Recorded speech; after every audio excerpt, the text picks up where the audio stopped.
Mais qu'est-ce que c'est que cette histoire de bazooka commercial que l'Union européenne veut utiliser contre les États-Unis? Donald Trump n'est pas content que 8 pays européens s'opposent à l'annexion américaine du Groenland, alors il ressort sa menace préférée, les droits de douane. Le Danemark, la Norvège, la Suède, la Finlande, la France, l'Allemagne, le Royaume-Uni et les Pays-Bas pourraient subir 10% de droits de douane supplémentaires dès le 1er février et même 25% au 1er juin jusqu'à la vente totale de l'île Arctique rattachée au Danemark.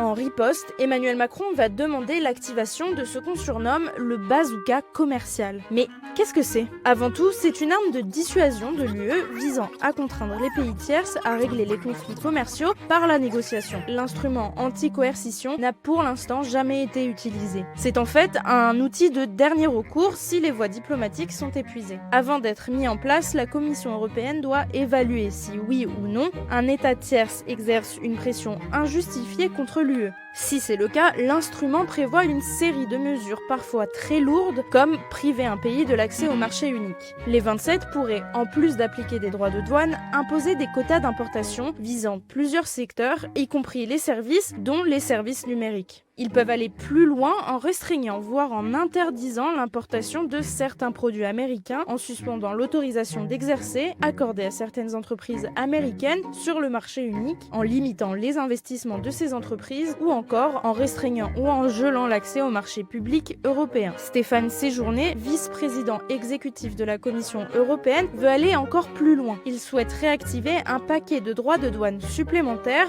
de 93 milliards d'euros sur l'économie américaine.